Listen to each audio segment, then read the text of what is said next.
is the name of Jesus. Wala nang ibang mas gaganda. Yan, parang malakas. Wala nang ibang mas kahangahangang pangalan. But the name of Jesus, our Lord, our King, our Savior. At sana yun din yung declaration ng bawat isa sa atin. Sige po, let's pray. Lord, we worship you. We are ready to listen to your word, to your sermon, and may the words of his mouth and the meditation of his heart be pleasing and acceptable to you, O Lord.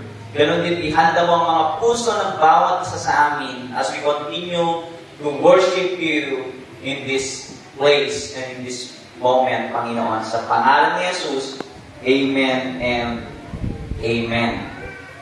Sige po, gusto kong pag-usapan natin ang kinapatid iti templo or the importance of the temple. Ano ba ang templo? Gaano ba kahalaga sa ating ang templo? Sabihin mo nga sa katabi mo, templo. Yan, temple. Gaano ba kahalaga sa inyo ang templo, mga kapatid? Regardless of your mind kung ano yung temple na binabanggit natin, gaano ba? Our church? Ano? Or yung iniisip natin na yung templo.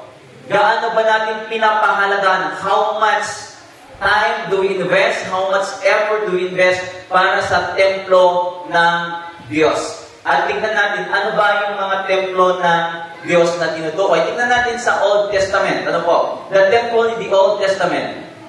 Ang templo noong unang panahon, even naman ngayon, is considered sacred, holy, na santuan. And the center for worship, which is buray ka na tayo. At doon naman mana yung taas sa atin. Hindi lang templo yung tawag, church, ecclesia, doon sa development. Pero noon, nung templo nung unang panahon, during the Old Testament time, ay ipinatayo ni King Solomon. Linano ni King David, pero ipinatayo ni King Solomon yung templo na yon. At doon sa templo na yon, sabi niya, kinonsecrate niya, at etong templo na to is banal. Itong templo na to is the center for worship. Any worship outside this temple ay hindi maaari. Parang ganun. Hindi na kayo mananambahan kasi dati doon lang sila sa tabernakulo, doon lang sila sa mga bundok-bundok nananambahan yung mga Israelites nung hindi pa sila organized as a state or as a bayan. Pero nung dumating yung point na meron na silang hari, nagpatayo si King Solomon ng sentro ng kanilang pananambahan. The center for offering. Alam naman natin ng Old Testament na kung may kasalanan ka, pag ikaw ay nagkasala, kailangan meron kang i-offer na something na padudugo or kaya i-offer mo na hayop para sa ganon, malinis yung kasalanan mo. Kaya maaaring nabasin mo, mula galit pagaw, kahit yung may kasilatan ng kursan, nadabasan mo kita, ginatong kayo di-diwen, o bumak na siguro pastor, siguro no ka. No, depende ka na kapil di baso mo, nuwang. Ayan, baka, karnero, kasi di matitig. Matindi yan, doon na sila sa loob ng simbahan bumibili ng mga i-offer nila doon sa church para malinisan ang kanilang kasalanan. Depende pa yung nada. No, itiasok na, agpangako, inatanggap niya ko yung offering mo. Pero nohaan nga agpangako, ulitin manin. Nagkadusinaya. Tinono siguro, hindi pa di pali. Center for offering. Aside pa yung kwarta, the place of gathering.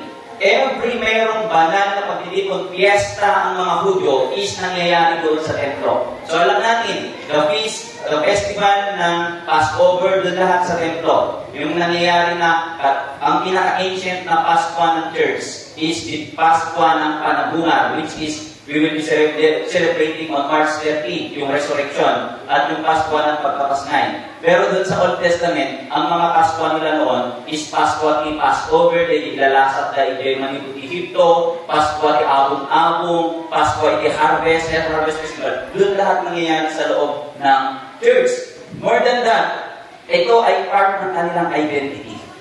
Alam niyo po ba na yung templo nagsisimbolize ng image ng Israelites?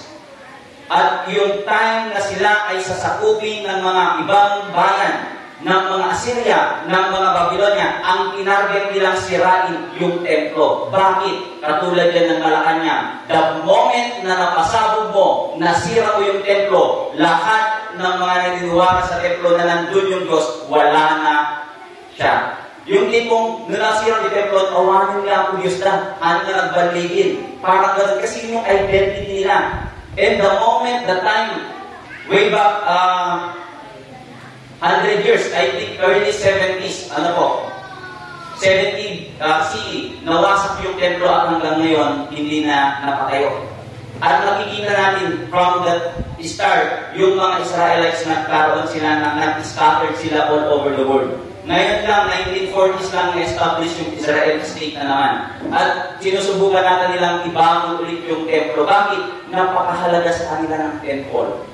It is their identity as Israelites. Naniniwala sila na yung templo, nandun ang Diyos. At kung nasira yung templo, nasira na ang kanilang base, nasira ang kanilang pagkatao, nasira ang kanilang Diyos. At yun yung pinaniniwalaan nila, part of their identity. And of course, it is their refuge.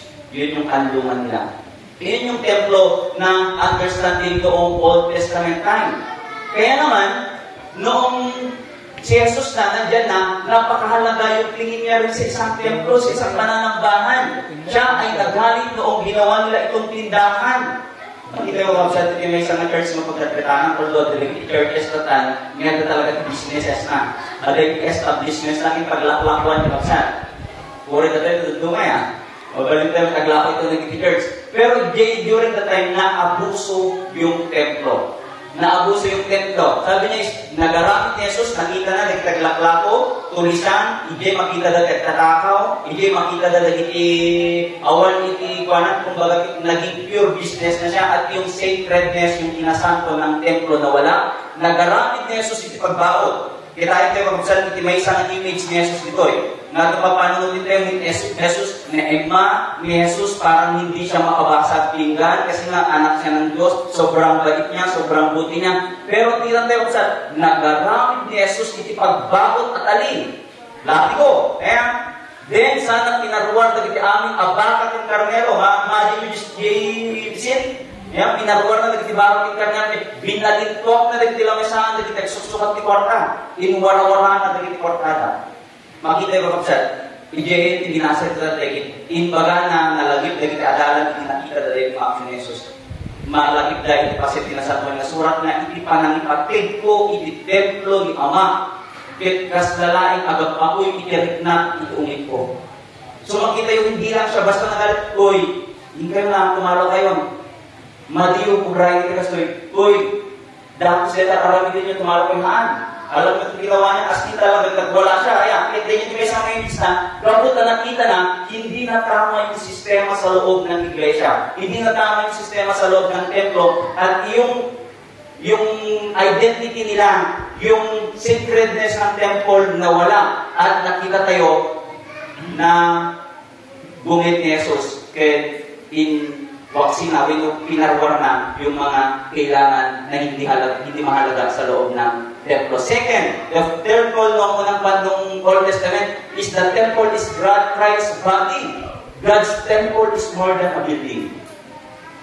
Hindi lang siya templo. Although yung mga Old Testament, ganun yung perspective nila. It is Christ's body. Sabi niya, after niya ginawa yun, lumapit yung mga pansaan niya, mga Pariseo, mga leaders, mga pari.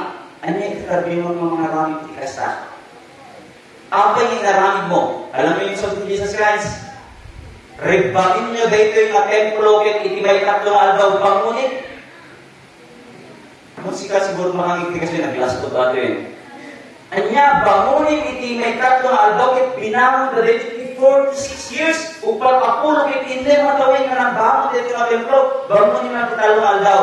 Ngayon ititukukuin ni Jesus is His body. Kaya pag mo tayo after that resurrection na langit na, hindi kayo bagina sa templo. Isumit lahi, nga kuna na iti Colossians, Jesus Christ is seen as the head of the body, which is the church, which is the temple, which is the iglesia, when the members of the body are seen as the members of the church. Tayo, mismo, ang iglesia ito is considered the body of Christ, and this is the temple ng Panginoon na kanyang pinapahalagahan, na kanyang iniibig. Yung templo ng Panginoon na ready siyang mag-sacrifice, uri agulit iso na, maalagaan lang rin mga templo. Maalagaan lang iti bagina. Saan lang na maabuso iti bagina. So dalawa po, yung temple, building, Noah, nung una panahon, yung temple, yung body of Christ, it can be His church or it can be us as a body of Christ. Kung sabihin natin church is more than the building, tayo mismo ay isang iglesia. Tayo mismo nagpo-constitute ng iglesia. Ano po? Sabi niya sa Colossians 3, the temple, our body. Malapit yung kapsat, dili pa? God's temple is more than Christ's body, more than the church. Our body is the temple of God. Sabi mo sa katabi mo, templo ng Diyos ang katawan ko. Templo ng Diyos. Templo ng Diyos ang katawan mo. And most of the time, or minsan, yung templo na yan naaabuso. Yung templo na yan parang mawawalan ng significance. Yung templo na yan minsan madagdangran. Maaaring dangran sa bali ng tao or datoy mismo ang dagdangran. Ano? God's temple, our body is the temple of God. Sabi niya sa 1 Corinthians 6:16, your body is a temple of the Holy Spirit within you. Ano bang ibig sabihin na kung ang templo na ang katawan natin is the temple of God? Nananahan yung Espiritu. Balikan natin yung perspective ng temple. Ano ba ang temple? Di ba ang templo banal? Di ba ang templo sagrado? Di ba ang templo doon natin na-encounter si God? Doon natin nakikita si God? Pwede bang ibilang natin yung ating mga katawan as the temple of God? Which is sinasabi si Pablo sa mga tao ito. Yung katawan mo, templo ng Panginoon yan. Nananahan ang banal na Espiritu sa katawan mo.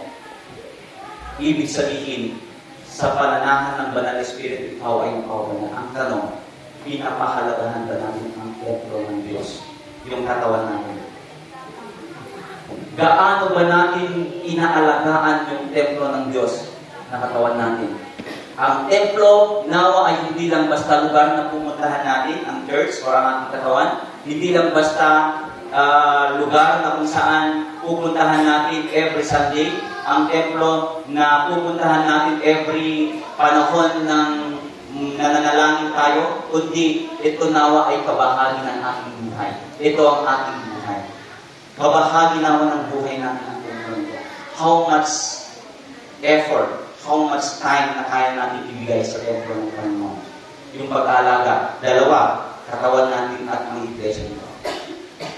Gaano ba natin kayang magsakripisyo para sa templo ng Panginoon? Hindi lang ito maging bahagi, kundi sana ito yung maging buhay natin. Meron ba tayong pagmamalasakit sa templo ng Diyos katulad ni Jesus? Sa lahat ng scripture natin, isa ito sa pinaka-radical na move ni Jesus. Na kaya niyang talagang itakwil ang hindi na nararapat at hindi pwede doon sa loob ng church na yan. Katulad ni Jesus, hanggang saan natin pahahalagahan ang templo ng Diyos. Handa ba nating panatilihing banal ang templo ng Diyos, ang church na ito, ang ating mga sarili? As we continue to reflect sa panahon ng Kwaresma, gaano ba natin tinitingnan ang church bilang bahagi ng ating iglesia? Or naaalala lang natin ito kung naaalala natin? Or nagiging bahagi ba ito ng ating buhay? Sa pangalan ni Jesus, Amen.